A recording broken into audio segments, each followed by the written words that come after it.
এ তো একটা ঘটনা দেখলেন। এবার আমরা নজর রাখবো দক্ষিণ দিনাজপুরের দিকে, যেখানে দিদিকে বাঁচাতে গিয়ে ভাইকে খুন হয়ে যেতে হলো। হ্যাঁ, দক্ষিণ দিনাজপুরের হরিরামপুর, চাঞ্চল্যকর ঘটনা।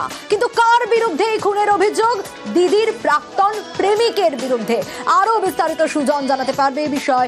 সুজন, দিদিকে বাঁচাতে গিয়ে ভাইয়ের প্রাণ চলে গেল, ঠিক কি ঘটেছে? কেন এরকম পরিণতি?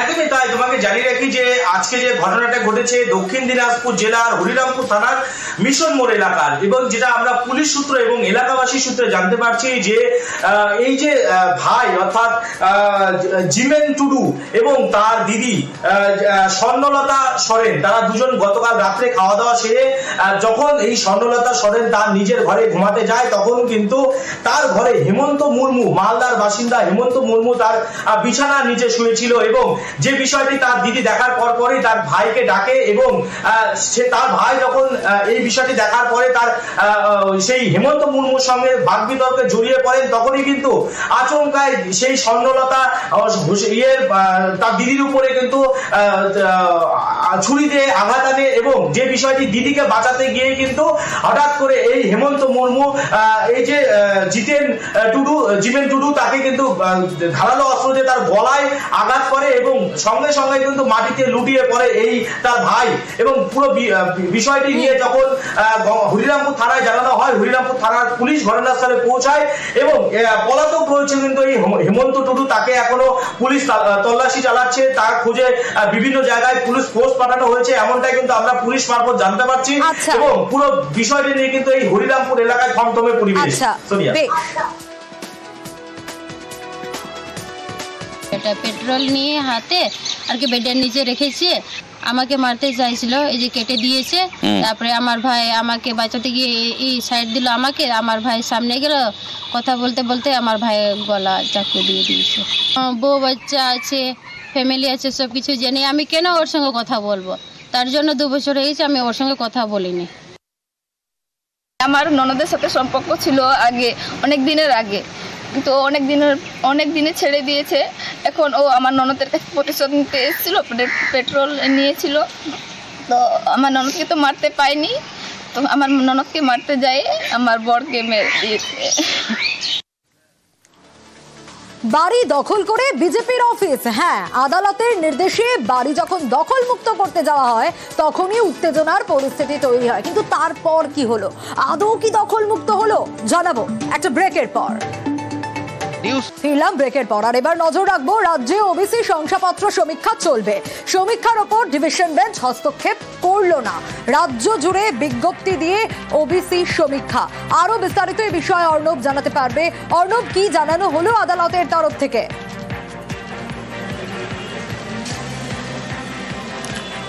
দেখো, রাজ্যের একটি বিশেষ ডিভিশন বেঞ্চ, বিচারপতি তপব্রত চক্রবর্তী এবং বিচারপতি রাজাশেখর মান্থা, এই ডিভিশন বেঞ্চে গত বছর মে মাসে ওবিসি রায় দেয়, যেখানে প্রায় 12 লক্ষের বেশি ওবিসি সার্টিফিকেট বাতিল হয় এবং 2010 পরবর্তী ওবিসি সার্টিফিকেট বাতিল হয়। পুরো বিষয়টি সুপ্রিম কোর্টে বর্তমানে বিচারাধীন রয়েছে। এই অবস্থায় কিছুদিন আগে রাজ্যের তরফে সিনিয়র অ্যাডভোকেট কপিল সিবাল জানান যে এই ওবিসি নিয়ে সার্ভে ইতিমধ্যেই রাজ্য শুরু করছে, রাজ্যের নির্দিষ্ট দপ্তর শুরু করছে, এবং সেই জন্য তাদের কিছুটা সময় প্রয়োজন, এবং মামলার শুনানি পিছিয়ে দেয় সুপ্রিম কোর্ট, এবং সেই সার্ভে চলছিল।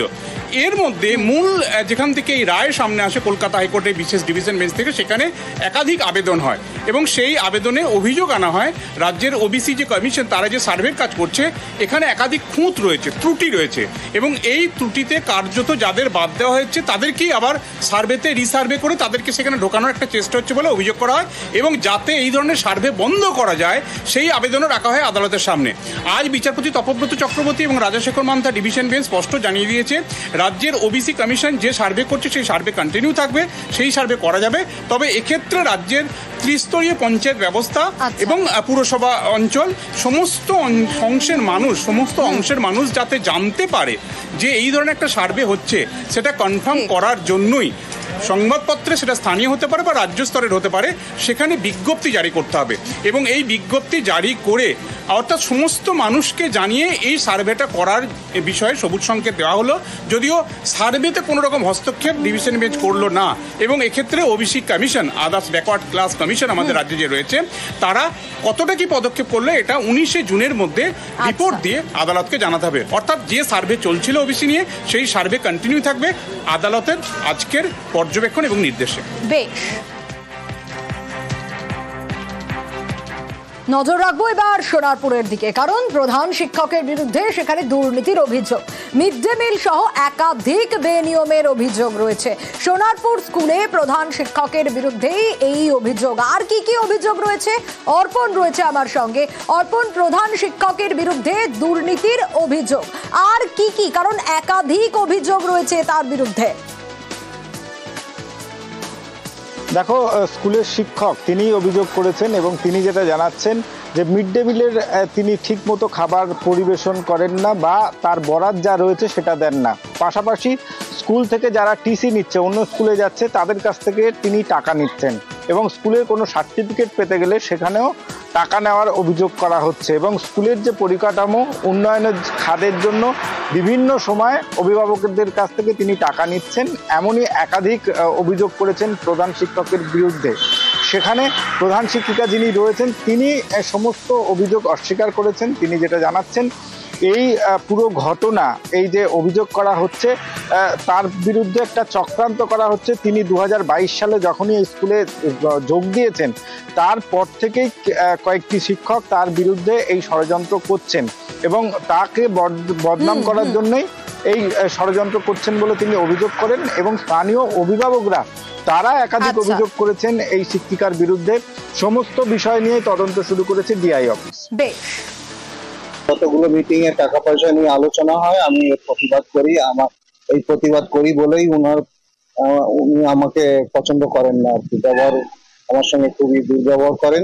আজকে আমাদের ইনকোয়ারি ছিল, যথাযথ তদন্ত হলে সবকিছু বেরিয়ে আসবে। টিসি দিয়েছে, প্রত্যেকের কাছে 400-500 করে টাকা নিয়েছে। অনেকে ভর্তি ফ্রি করে যাদেরকে নেবে না বলেছিল সেই সব গার্জেনদের কাছে 1000, 1500, 2000 করে দিয়েছে। তাদের তো কোনো দিন দেয়নি, ওইভাবে উনি নিয়েছেন। কার বিরুদ্ধে অভিযোগ? অভিযোগ হচ্ছে এজেন্সির বিরুদ্ধে। নাম কি? ভবানী সর্দার। পুরোটাই ষড়যন্ত্র আমাকে এখান থেকে সরাবার জন্য। আর আমার সব টিচাররাই আমার সাথে আছে, শুধু একজনই টিচার করছে, প্রতাপ সাথে। নজর এবার নদিয়ার দিকে, কারণ সেখানে বিজেপির অফিস বাড়ি দখল করে, হ্যাঁ, আদালতের নির্দেশে যখন বাড়ি দখলমুক্ত করতে যাওয়া হয় তখন রীতিমতো উত্তেজনার পরিস্থিতি তৈরি হয় আর বিজেপির বিরুদ্ধে বাধা দেওয়ার অভিযোগ রয়েছে। আরো বিস্তারিত সমীর জানাতে পারবে। সমীর, কি কারণে এই বাড়ি দখল করে বিজেপির অফিস, আর যখন আদালতের নির্দেশে দখলমুক্ত করতে যাওয়া হয় তখনই বা কেন বাধা দেওয়া হয়, তারপর কি হলো?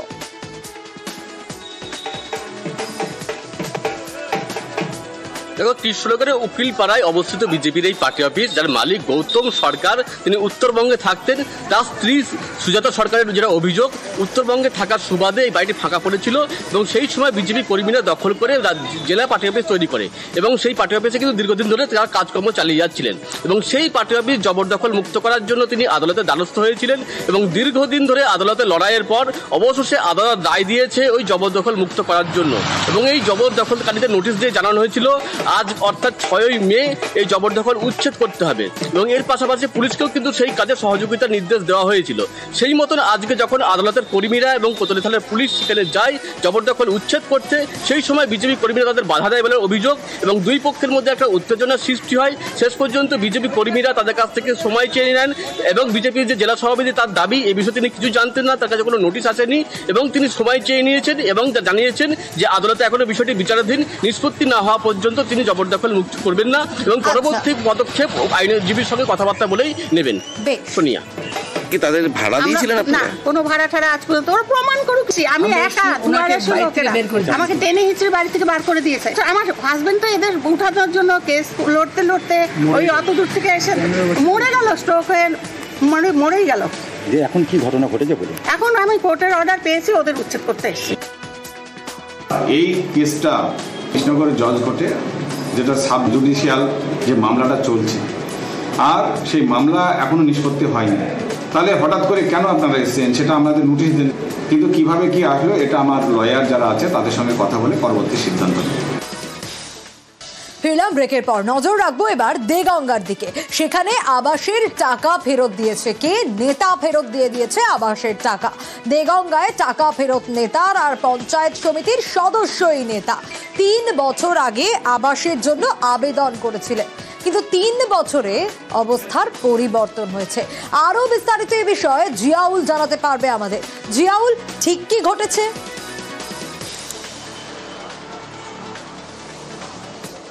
একদম দেখো, দেগঙ্গা পঞ্চায়েত সমিতির সদস্য অর্থাৎ আব্দুল হামিদ, তিনি বছর 3 আগে তার মাটির বাড়ি ছিল, ভাঙা বাড়ি ছিল, সেই সময় তিনি আবেদন করেছিলেন। কিন্তু পরবর্তীকালে বাংলা আবাসের টাকা এসছে এবং তার প্রথম কিস্তি 60,000 টাকাও এসছে।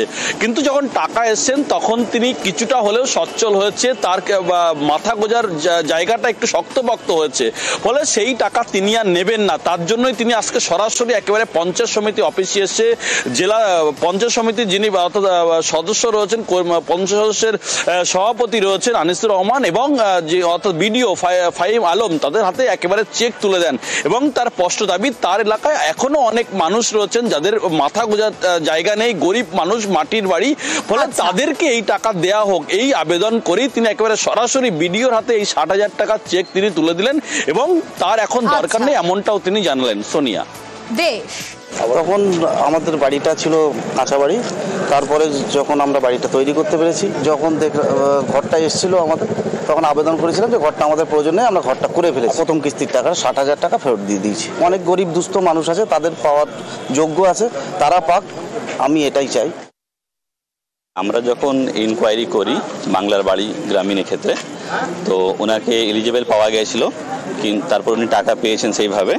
তো উনি যেহেতু পঞ্চায়েত মেম্বার, উনি তা সত্ত্বেও ওনার মনে হলো যে টাকাটা নেওয়ানোর পক্ষে ঠিক নেই, টাকা আমাদেরকে ফেরত করেছেন এবং সেই টাকা আমরা অ্যাজ পার প্রসিডিউর মেনে ট্রেজারিতে জমা করে দিয়েছি।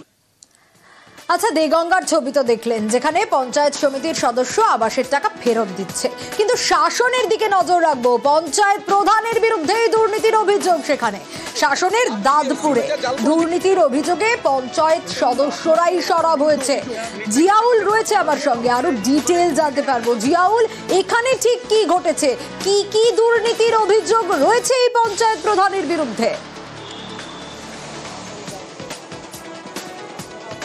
একদম দেখো, শাসনের দাঁতপুর গ্রাম পঞ্চায়েতের প্রধান মনিরুল ইসলাম, তিনি একাধিক দুর্নীতি করেছেন। তার কারণ তিনি রাস্তা দেখিয়ে কিন্তু রাস্তা করেননি, আবাসের টাকা নিয়েছেন এবং একাধিক ভুরি ভুরি অভিযোগ তিনি করেছেন। এলাকার পঞ্চায়েত সদস্যদের সঙ্গে তিনি ভালো ব্যবহার করেন না এবং তার এলাকায় কাজ দেন না, সবটাই নিজের এলাকায় কাজ করেন এবং একাধিক ভুরি ভুরি অভিযোগ তুলে পঞ্চায়েতের এক সদস্য একাধিক প্রশাসনিক দপ্তরে সেখানে লিখিত অভিযোগ জানায় এবং সেখানে একাধিক পঞ্চায়েত সদস্যের নামও সেখানে লেখা রয়েছে। কিন্তু এখানেই এক পঞ্চায়েত সদস্য ফজলুর রহমান, তার স্পষ্ট দাবি, তার জাল সই করে, অর্থাৎ তার সই এবং সিল জাল করে এই পঞ্চায়েত সদস্য ইমতিয়াজ, ফলে তিনি একেবারে সরাসরি অভিযোগ করেছেন, ফলে তার জাল করেছে, ফলে তিনি ব্যবস্থা নেওয়া হলো। এই যে এত অভিযোগ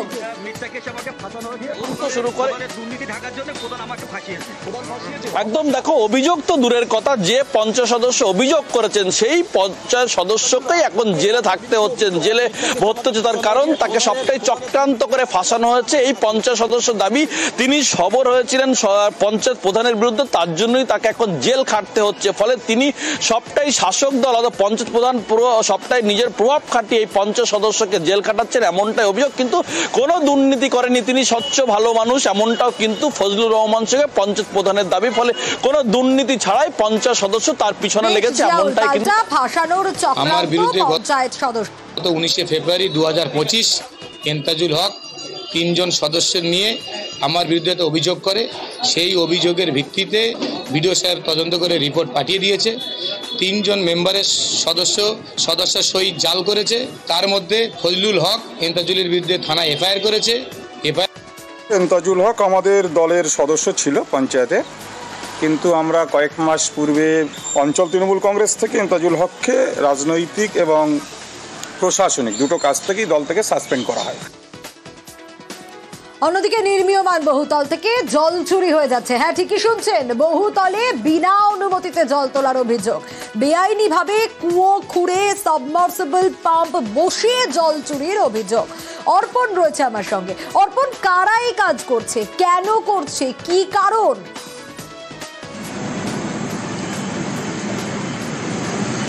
দেখো, একেবারে দুর্গাপুরের যে ওল্ড কোর্ট মোড় রয়েছে সেখানে কিন্তু যে 14 নম্বর ওয়ার্ড, ওই এলাকার কিন্তু বেশ কিছু এলাকা একেবারেই দেখা যাচ্ছে সেখানে কিন্তু জল সংকট। কারণ একটাই যে এই কোর্ট মোড়ে একটি বহুতল নির্মীয়মান আবাসন, সেখানে কিন্তু যারা কর্তৃপক্ষ রয়েছে তারা কিন্তু একটি আবাসনের মধ্যেই কিন্তু একটি কুয়ো খুঁড়েছে এবং এই কুয়ো থেকে কিন্তু রীতিমতো সাবমার্সিবল বেশ কয়েকটি বসিয়ে জল তুলে তারা এই বিল্ডিং তৈরি করছে। যদিও পুরসভার তরফে তারা সাপ জানিয়েছেন তারা কিন্তু কোনো অনুমতি নেননি, অনুমতি ছাড়াই সেখান থেকে জল তোলা হচ্ছে। একেবারে জল চুরির অভিযোগ আনছেন স্থানীয়রা।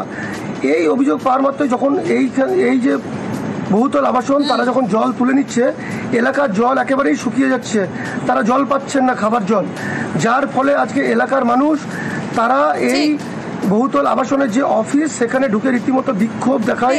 তাদের দাবি এই কুয়ো এত বড় গর্ত করছে, আমরা সে তো জানি না, আমরা দেখছি ছাদে থেকে যে হ্যাঁ মাটি কুড়ছে, তো জানি না যে এরকম কুয়ো করছে। আমরা এটা আমাদের কর্পোরেশনের পারমিশন অনুমতি ছাড়াই এই কাজ হচ্ছে। আমরা এটার জন্য যা আইনানুগ ব্যবস্থা আছে আমরা নেব। डीएमसी में बात चल रहा है, बात हुआ नहीं है। तो जल संकट बोले हैं, हम लोग बात कर रहे हैं अभी मालिक से अपने, तो वो क्या डिसीजन देते हैं उस हिसाब से हम लोग बात करके काम कर लेंगे। দেখাবো এবার কালনার ছবি। জমি তো ভরাট হচ্ছে, কিন্তু জানেন নিকাশি নালা বন্ধ করে জমি ভরাট হচ্ছে। ছবিটা দেখুন, একেবারে নিকাশি নালা বন্ধ করে দেওয়া হয়েছে, আর সেই কারণেই ট্রাক্টর আটকে গ্রামবাসীরা বিক্ষোভ দেখাচ্ছেন। এই যে ছবিটা দেখাচ্ছি, এটা কালনা 2 নম্বর ব্লকের তেহাটা দক্ষিণ পাড়ার ছবি। নবকুমার রয়েছে আমার সঙ্গে। নবকুমার, কি কারণ, কারা এই কাজ করছে? জমি ভরাট তো হচ্ছে, কিন্তু নিকাশি নালা বুঝিয়ে দিলে তো সাধারণ মানুষ সমস্যায় পড়বে। কোনো অভিযোগ জানানো হয়নি?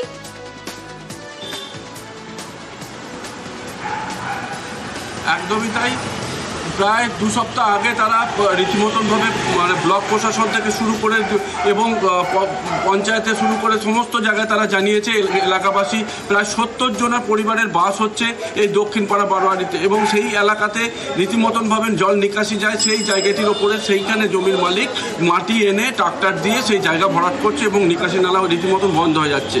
এলাকাবাসীর সাথে কথা বলে গ্রামবাসীরা জানায় যে তারা কোনো রকম যে ন্যূনতম যে 3 ফুটের একটা ড্রেনের যাওয়ার যে রাস্তা থেকে সেইটুখানি তাদের দাবি ছিল, কিন্তু কোনো রকম মানতে নারাজ।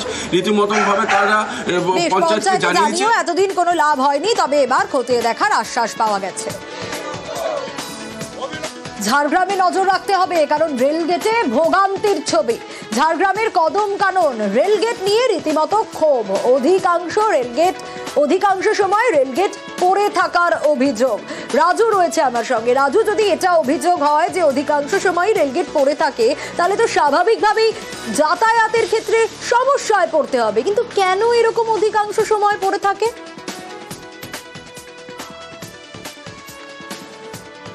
দেখো, প্রথমত বলে রাখি যে এই যে রেলগেটটি রয়েছে এটা শহরের 1 নম্বর ওয়ার্ডে, আর এই 1 নম্বর ওয়ার্ডেই অবস্থিত রয়েছে পুলিশ লাইন।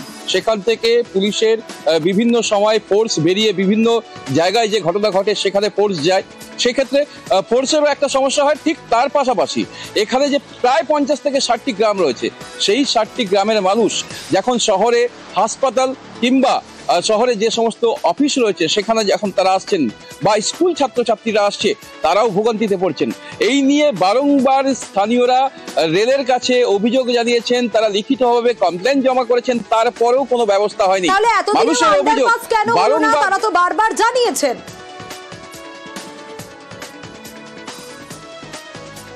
দেখো, রেলের তরফ থেকে যেটা বলা হচ্ছে শীঘ্রই আন্ডারপাস হবে, সেক্ষেত্রে কবে এই আন্ডারপাস হবে? বেশ রাজু, বেশ কবে হয় অবশ্যই আমাদেরও নজর থাকবে। আলিপুরদুয়ার পুরো এলাকা, কিন্তু কোনো রকম কোনো পার্কিং জোন নেই এখানে। হ্যাঁ, তাই দেখুন ছবিটা, এদিক ওদিক ছড়িয়ে ছিটিয়ে রয়েছে গাড়ি, টোটো, বাইক, আর প্রতিদিন এগুলো সামলাতে ট্রাফিক পুলিশকে নাজেহাল হতে হয়। রাজকুমার রয়েছে আমার সঙ্গে।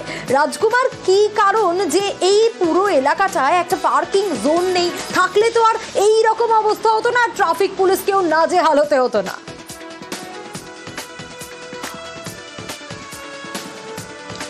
একদমই সোনিয়া, দেখো এর কারণটা হচ্ছে অবহেলা। তার কারণ হচ্ছে 1959 সালে আলিপুরদুয়ার পুরসভার পত্তন হয়।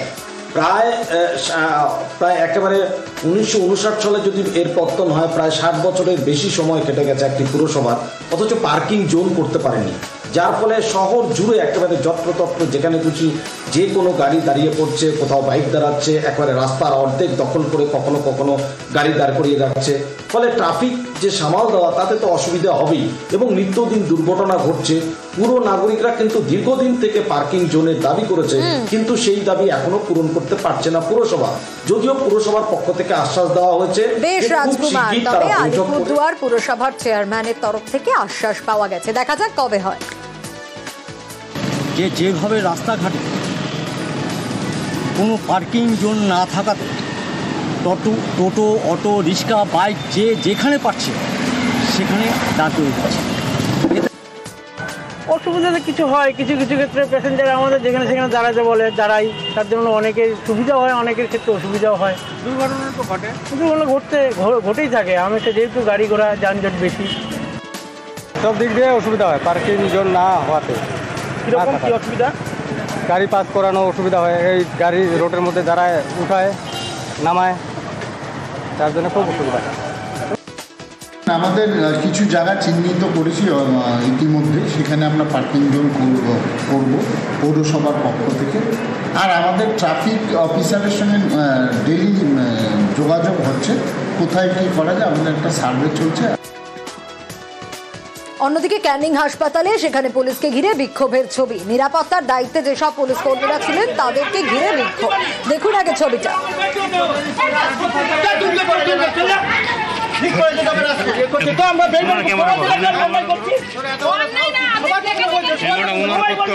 অনুপ রয়েছে আমার সঙ্গে। অনুপ, বেআইনি কুপন নিয়ে রোগী দেখানোর অভিযোগ, লাইনের বাইরে দাঁড়িয়ে থাকা রোগীদের ঢুকিয়ে দেওয়ারও অভিযোগ, আর প্রতিবাদ করলে মারধর খেতে হয়েছে এমনও অভিযোগ। হাসপাতাল কর্তৃপক্ষ কি বলছে?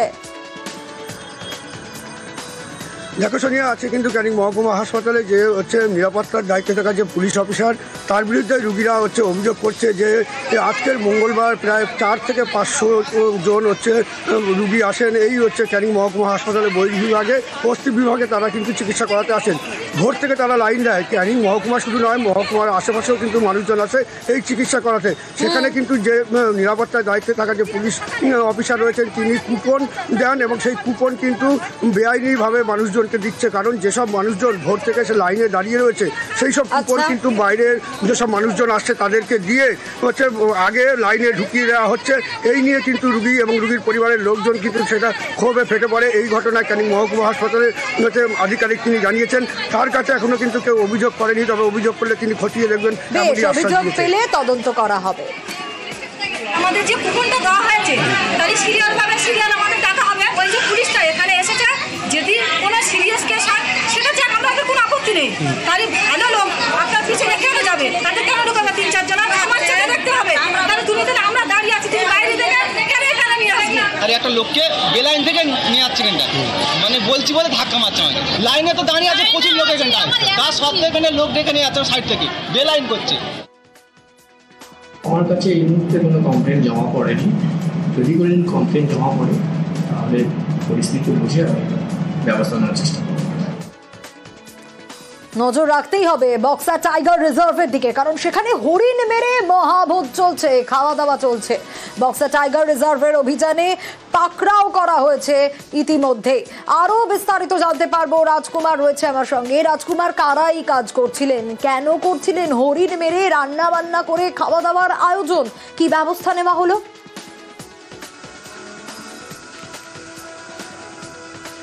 দেখো সোনিয়া, এই যে বক্সা ব্যাঘ্র প্রকল্পের জঙ্গল লাগোয়া যে রায়ডার চা বাগান, সেই চা বাগান এলাকার থেকেই কিন্তু 3 জনকে বন দপ্তর গ্রেপ্তার করেছে এবং যেটা জানা যাচ্ছে এই গ্রেপ্তার 3 জন কিন্তু স্থানীয় বাসিন্দা। তাদের ইতিমধ্যেই আদালতে তুললে 14 দিনে তাদের জেল হয়েছে এবং বন দপ্তর এই যে হরিণের মাংস তার নমুনা কিন্তু যে জুওলজিক্যাল সার্ভে অফ ইন্ডিয়া কলকাতায় পাঠাচ্ছে এর নমুনা পরীক্ষার জন্য। একেবারে কড়া থেকে কড়া ব্যবস্থা নিচ্ছে বন দপ্তর। সোনিয়া, বেশ। রায়ডাক চা বাগান যেটা আছে, খবর পাওয়া যায় 3 জন হরিণের মাংস রান্না করছে। এখানে পৌঁছানোর পর এখানে রেড হ্যান্ডেড 3 জনকে ধরা হয় এবং ওদের কাছ থেকে ওই রান্না করার যে হরিণের মাংস সেটা পাওয়া যায়। হরিণের রক্ত যেটা কেটে বেটেছে তারও রক্ত পাওয়া যায়, চামড়া পাওয়া যায়। অ্যারেস্ট করা হয়, অ্যারেস্ট করার পর কাস্টাডিতে পুলিশ কাস্টাডি দেওয়া হয় এবং ওদের কনফেশন স্টেটমেন্টে ওরা স্বীকার করেছে। কোর্টে প্রডিউস করা হয়েছে। স্যাম্পলটা এখন জেডএসআই পাঠানো হবে। জেডএসআই পাঠানোর পর তখন হবে মানে যেটা এক্সাক্ট কোন স্পিসিস, যেটা বার্কিং ডিয়ার কি স্পটেড ডিয়ার, এটা ওইখান থেকে জেডএসআই এর অফিসিয়াল রিপোর্ট আসার পরই এটা আমরা করতে পারবো। অন্যদিকে দিনমজুরের বাড়িতে চলে এসেছে প্রতারণার চিঠি। কত টাকা প্রতারণার চিঠি জানেন? 9 লক্ষ টাকা প্রতারণার চিঠি এসেছে, এমনটাই অভিযোগ। বীরভূমের সদাইপুরে দিনমজুরের বাড়িতে এই চিঠি কিভাবে এলো? সুপ্রতিম রয়েছে আমার সঙ্গে। সুপ্রতিম, দিনমজুরের বাড়িতে এই চিঠি এলো কিভাবে? কেরল পুলিশের এই চিঠি, কিন্তু দিনমজুর তো কখনো কেরল যাননি বলে দাবি করছেন, তাহলে?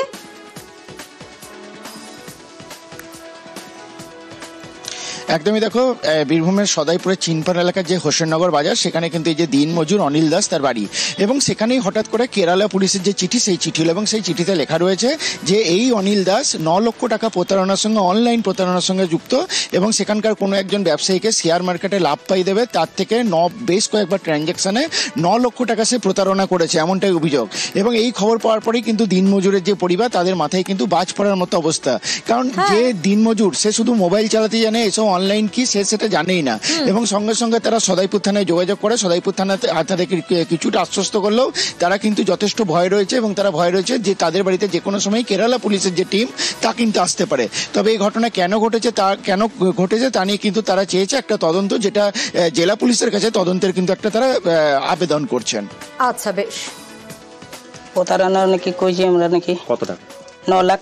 আমরা তো বাবা কালেও তো কেরালা দেখিও নাই আর যাইও নাই, বীরভূমের ছাড়া থেকে কাজে, আর দিন আনি দিন খেটে খাই আমরা। সেরকম আমাদেরকে থানা থেকে এসে কাগজটা দিয়ে গেছে। এই কাগজ পড়িও নাই, ইংরাজি তো পড়তেও জানি না, রাজমিস্ত্রিও যায়, যে কোনো কাজ ঢালাইও যায়, সব রকমই করি আমরা। গরিব মানুষ, কোনো কিছুই তো আমরা জানি না।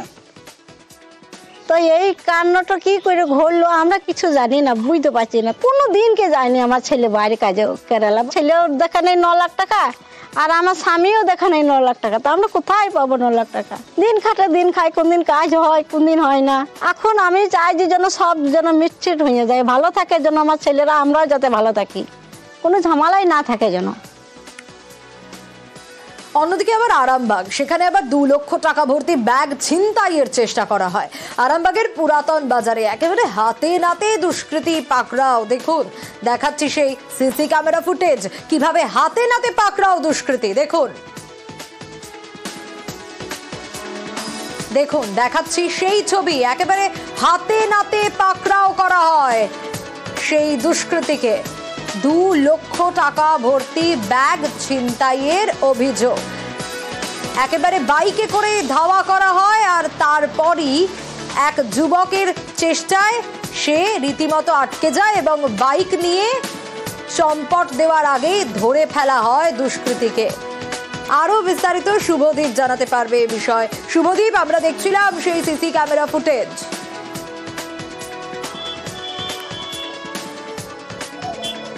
একেবারেই দেখো সোনিয়া, এদিন দুপুর নাগাদ গোঘাটের মামুদপুরের বাসিন্দা সোনার দোকানের এক কর্মী, তিনি ব্যাংকে টাকা তোলেন, 2 লক্ষ টাকা তুলেছিলেন এবং একটি ব্যাগে ভরে সেটি তার নিজের বাইকেরই টুল বক্সে রেখেছিলেন। আর সেই টুল বক্সটি এবার বাইক নিয়ে তিনি একটি দোকানে তার নিজস্ব কাজে ঢুকেছিলেন। সেই সময় এক যুবক, হঠাৎ করেই দেখা যাক সিসিটিভি ক্যামেরায় সেই প্রকাশ্যে সেটা দেখা যাচ্ছে যে সিসিটিভি ক্যামেরাতে যেটা দেখা যাচ্ছে, টুল বক্স থেকে ওই যুবক দ্রুত ওই ব্যাগ বের করে কিন্তু ছুটতে শুরু শুরু করেন, সঙ্গে সঙ্গে ওই ব্যক্তি সেটি নজরে পড়ে এবং তিনি চিৎকার শুরু করেন। স্থানীয়, যেহেতু আরামবাগ পুরাতন বাজার একটি ব্যস্ততম এলাকা, সেই কারণে প্রচুর লোকজন, প্রচুর ব্যবসায়ী সবসময় সেখানে থাকেন এবং এদিনও ছিলেন। ব্যবসায়ীরা তার পিছু ধাওয়া করেন এবং পিছু ধাওয়া করে যুবক পালাতে পারেনি, তাকে ধরে ফেলেন এবং এরপরই আরামবাগ থানায় খবর দেওয়া হয়। এই মুহূর্তে আরামবাগ থানার পুলিশ ওই অভিযুক্ত যুবককে আটক করেছে। প্রাথমিকভাবে যেটা জানা যাচ্ছে, ওই যুবকের বাড়ি ওড়িশায়, যদিও পুরোপুরি এখনো সঠিকভাবে জানা যায়নি যে যুবক সত্যি কথা বলছে কি মিথ্যে কথা বলছে। পুলিশ সবটাই কিন্তু তদন্তে খতিয়ে দেখছে। সোনিয়া, ব্যাগে ছিল কত টাকা ছিল? ব্যাগে 2 লক্ষ টাকা ছিল। 500 টাকা চারটে মানি। সব টাকা পেয়েছেন? পুরো টাকা পেয়েছেন। কি করে বুঝতে পারলেন যে টাকাটা নিয়ে ছুটছিল? আমি এবার নামছি ছোট ছোট করতে চলে গেছে, ছোট ছোট দাদা আরে মূল মাথাটা আমরাও ছিলাম। আমরা টুল বক্স ভেঙেছে না, এটা কি খুলে যাবে বলতে পারবো না। ও খুলেছে, তাই ভেঙে তার মানে চাবি তো আমার পকেটে। আমি টাকা ফিরে পেয়েছেন? এসআইয়ের গোডাউন থেকে বই চুরির ঘটনা এবং আরও একজনকে গ্রেপ্তার করা হলো। ইসলামপুরের স্কুল ইন্সপেক্টর গোডাউন থেকে বই চুরিতে সিআইডির হাতে আরও একজন গ্রেপ্তার। আরও বিস্তারিত এই বিষয়ে জানবো, চঞ্চল রয়েছে আমার সঙ্গে। চঞ্চল, 2022-এর ডিসেম্বরে 2 লক্ষ টাকার বই চুরির অভিযোগ ছিল, এবার জালে কে?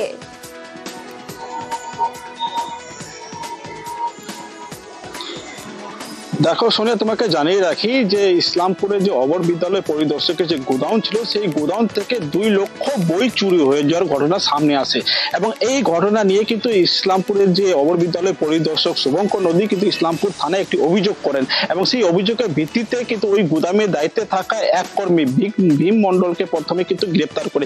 গ্রেপ্তারের পরে ইসলামপুর থানা পুলিশ তদন্তে নামার পরে আরো একজনকে গ্রেপ্তার করে এবং সেই ঘটনা নিয়ে কিন্তু প্রায় 1 বছর কেটে যাওয়ার পরে দেখা গিয়েছে যে গত চলতি বছরের যে ফেব্রুয়ারি মাসে 20 তারিখে জনস্বার্থ মামলা হয়। সেই জনস্বার্থ মামলাতে কিন্তু কলকাতা হাইকোর্ট সেই তদন্ত ভার কিন্তু সিআইডি হাতে দেয় এবং সিআইডি তদন্তে নামে এবং সিআইডি তদন্তে নামার পরে 2.5 মাসের মধ্যে আরো এক অভিযুক্তকে গ্রেপ্তার করেছে এবং সেই অভিযুক্ত হচ্ছে নারায়ণ ঘোষ। তার কিন্তু যে খোঁজ পাওয়া গেছে তাতে কিন্তু ভীম মন্ডলের সাথে এই নারায়ণ যে ঘোষ রয়েছে তার কিন্তু যে ব্যাংক অ্যাকাউন্ট যে ট্রানজাকশন, সেই ট্রানজাকশন সূত্র ধরে কিন্তু সিআইডি নারায়ণ ঘোষকে গ্রেপ্তার করে এবং আজকে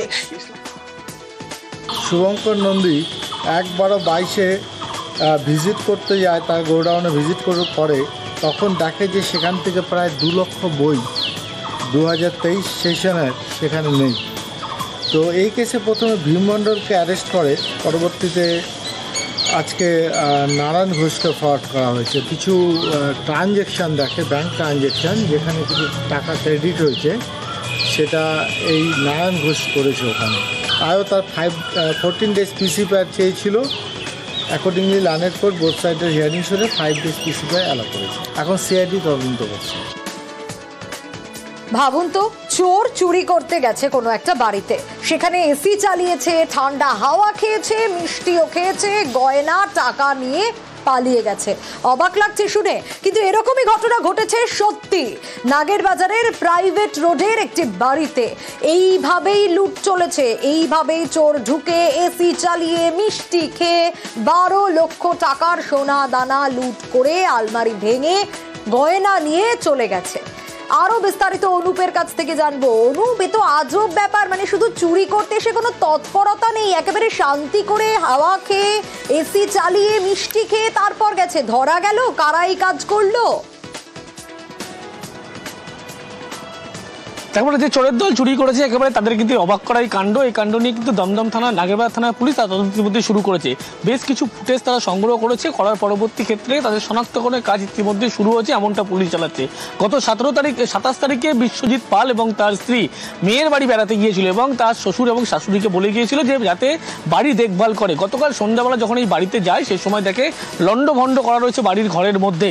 এর পরবর্তীতে এই বিশ্বজিৎ পালের দাদাকে খবর দেয়, তারা যখন আসে দেখা যায় ঘরের মধ্যে কিন্তু আলমারি ভাঙা এবং 2টো ঘর থেকে সোনার গয়না এবং ক্যাশ টাকা 10 থেকে 12 লক্ষ টাকা ক্যাশ, সেই টাকা কিন্তু উধাও হয়ে গিয়েছে।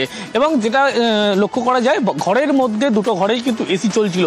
তাদের অভিযোগ যে এই ঘরের মধ্যে যখন চোর 2.5 ঘন্টা থেকে 3 ঘন্টা গোটা অপারেশন করে 4 জন দুষ্কৃতী, সেই সময় কিন্তু এই যে গোটা ঘটনা ঘটেছে এসি চালিয়ে ঠান্ডার মধ্যে তারা একেবারে চুরির ঘটনা ঘটায় এবং চুরির পরবর্তী ক্ষেত্রে যখন তারা বেরিয়ে যাচ্ছে ফ্রিজ থেকে যে মিষ্টি বের করে তারা কিন্তু খাচ্ছে, এমনটা কিন্তু অভিযোগ করা। 10-12 লাখ টাকা তো আমার গেছে এখান থেকে, আর আপনার সোনা দানা গেছে প্রায় 300-400 গ্রাম। আমরা এর মধ্যে রাত্রে কেউ ছিলাম না, সব নিয়ে গেছে, কিছু নেই। আর অনেক সময় ধরে অপারেশন করছে, এসি চালিয়ে ওরা অপারেশন করেছে, 2টো এসি চালিয়ে। এখনো রিমোট কন্ট্রোল, রিমোট দেখা যাচ্ছে, এখনো চলছে। বিজয় বসে খাওয়া দাওয়া করেছে, মিষ্টি খেয়েছে। এখানে সিসিটিভি একটাই আছে। এই ঘটনা ঘটার পরে আমরা দমদম থানায় জানাই, বুঝে উঠতে পারছি না এই পিছনে কারা আছে। গেট খুললে দেখি ঠাকুর ঘরের দরজাটা খোলা, এই ঘরের দরজাটা ঠেলা দিলাম, পরে খুলে গেল। খুলে দেখলাম এই অবস্থা, সব এরকম এলোমেলো। সরকারি গাছ বিক্রি হয়ে যাচ্ছে, তাও আবার কম দামে। কাঠগড়ায়কে ডেবরার জালিমান্দা পঞ্চায়েত 148টি সরকারি গাছ 4 লক্ষে পঞ্চায়েত বিক্রি করে দিয়েছে, যে গাছের বাজার মূল্য 10 লক্ষ টাকা বলে স্থানীয়রা দাবি করছেন। দিগ্বিজয় রয়েছে আমার সঙ্গে। দিগ্বিজয়, কি কারণে এত কম দামে সরকারি গাছ বিক্রি করে দেওয়া হলো? কারা করলেন? যাদের বিরুদ্ধে অভিযোগ তারাই বা কি বলছে? বন দপ্তরই বা কি বলছে?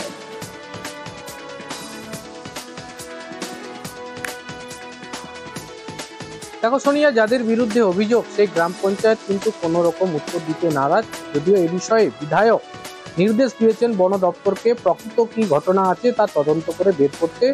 গত কয়েকদিন ধরে ডেবরা ব্লকের জলিমান্দা গ্রাম পঞ্চায়েত এলাকায় বালিচক থেকে শ্যামচক যাওয়ার রাস্তায় প্রায় 148টি গাছ, যার বাজার মূল্য প্রায় 10 লক্ষ টাকা, সেই গাছকে টেন্ডার করে কম টাকায় বিক্রি করার অভিযোগ। কিন্তু এটার অনুমতি কি ছিল?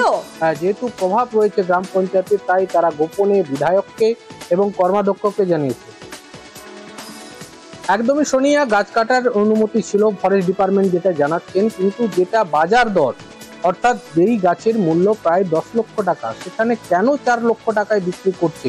এতে সরকারের যে অর্থ লাভ, যেটা লোকসান হচ্ছে, সেইটা নিয়েই কিন্তু বিধায়ক বন দপ্তরকে নির্দেশ দিয়েছে তদন্ত করার জন্য। বনভূমি কর্মাধ্যক্ষ তিনিও খতিয়ে দেখবেন বলেছেন ভিডিওর কাছে।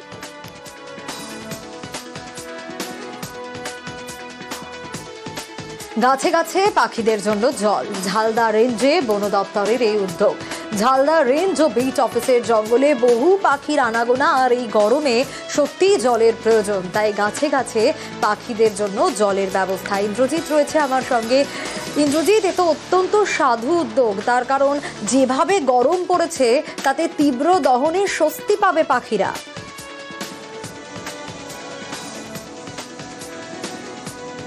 একেবারেই ঠিক সোনিয়া, তার কারণ হচ্ছে মানুষের পাশাপাশি এই তীব্র গরমে জলের প্রয়োজন হয় পাখি বা জঙ্গলের পশুদেরও। ফলে স্বাভাবিকভাবেই পাখিরা জল কোথায় পাবে? ছোট বড় একেবারে নদী থেকে জলাশয়গুলো প্রায় জলশূন্য হয়ে যায়।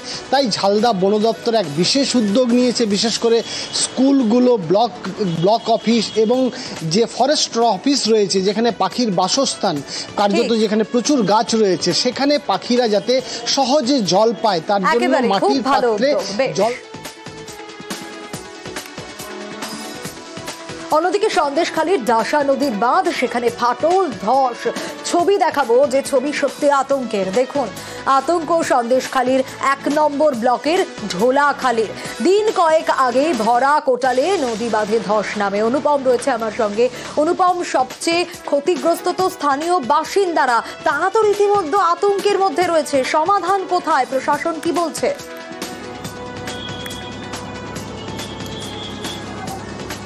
দেখো, সব থেকে বেশি আতঙ্কগ্রস্ত এলাকার মানুষ, তার কারণ আয়লা আমফানের মতন বিভৎস যেসব দুর্যোগ, সেই দুর্যোগের সম্মুখীন কিন্তু এই সন্দেশখালী হিঙ্গলগঞ্জের মানুষই হয়েছে। আর যে কারণে এই যে নদীর যে ঢোলখালী এলাকায় যে নদীর ফাটল তুমি দেখতে পাচ্ছ, এই ফাটল কিন্তু যত দিন যাবে তত আরো বিভৎস আকার ধারণ করবে, এবং যে পূর্ণিমার সামনে যে পূর্ণিমার যে ভরা কোটাল আসছে, সেই জোয়ারে কিন্তু এই বাঁধ ভেঙে যাওয়ার কিন্তু প্রবল সম্ভাবনা, যার জন্য কিন্তু এলাকার মানুষ কিন্তু রীতিমতো আতঙ্কিত হয়ে রয়েছে। এই বাঁধ যদি ভাঙে তাহলে কিন্তু কয়েকটি গ্রাম, কয়েকশো পরিবার এবং কয়েক হাজার একর জমির ফসল নষ্ট হবে, এবং কয়েকশো পরিবার কিন্তু তারা জলমগ্ন হবে। সেই আতঙ্কে কিন্তু তারা আতঙ্কিত, এবং এলাকার মানুষ কিন্তু পঞ্চায়েত থেকে শুরু করে বিডিও অফিস সবাইকে জানিয়েছে। যদিও সমাধানের আশ্বাস পাওয়া গেছে বিধায়কের তরফে। মাথাভাঙায় নজর রাখতেই হবে, কারণ ডাঙ্কোবা এলাকায় ঢালাই রাস্তা তৈরি হচ্ছে। গ্রাম পঞ্চায়েতের উদ্যোগে 7 লক্ষ টাকা খরচে 360 মিটার ঢালাই রাস্তার কাজ শুরু হয়েছে। রাজেশ রয়েছে আমার সঙ্গে। রাজেশ, নতুন রাস্তা পাচ্ছে মাথাভাঙা, স্বাভাবিকভাবে এলাকাবাসীর অনেক দিনের দাবি ছিল, খুশি তারা নিশ্চয়ই। হ্যাঁ দেখো, একদমই তাই। মাথাভাঙা 1 ব্লকের পচাগড় গ্রাম পঞ্চায়েতের ডাঙ্কোবা এলাকায় গ্রাম পঞ্চায়েতের পক্ষ থেকে কিন্তু 360 মিটার ঢালাই রাস্তার কাজের সূচনা হয়েছে 7 লক্ষ টাকা ব্যয়ে এবং এই কাজের সূচনা করেন মাথাভাঙা এক পঞ্চায়েত সমিতির সভাপতি রাজিবুল হাসান এবং এছাড়াও উপস্থিত ছিলেন অন্যান্য জনপ্রতিনিধিরা। দীর্ঘদিনের গ্রামবাসীদের দাবি ছিল একটি ঢালাই রাস্তার, কারণ বৃষ্টি হলে সেই রাস্তা জল কাদায় বেহাল হয়ে যেত এবং এই ঢালাই রাস্তার কাজের সূচনা হওয়ায় কিন্তু খুশি গ্রামের মানুষ। বেশ সোনিয়া, 360 মিটার একটা কংক্রিটের রাস্তার শুভ উদ্বোধন, সেটা পচাগড় অঞ্চলের তরফ থেকে, অঞ্চলের কোচিং ফাইন্যান্স থেকে এই রাস্তা অলরেডি টেন্ডার প্রক্রিয়া হয়ে গেছে। আজকে তার শুভ সূচনা, খুব শীঘ্রই এই কাজ শুরু হয়ে যাবে। মানুষের দাবি ছিল, সেই দাবি আজকে পূর্ণ হতে চলেছে। এখানে এই রাস্তাটা যে বর্ষা আসলে এত কাদা হয় যে মানুষ করতেই পারে না। মানুষের একটা দীর্ঘদিনের চাহিদা, এটা পূরণ করলে মানুষ এখন সেটা রাজ্য সরকারের প্রতি অনেকটা কৃতজ্ঞতা দেখাবে। রাস্তা হোক, আমরা সবাই চাই রাস্তা হোক, রাস্তা তো সবারই। বাচ্চারা স্কুল যেতে পারে না, সাইকেল নিয়ে বেড়াইতে পারি না, গাড়ি নিয়ে বেড়াইতে পারি না।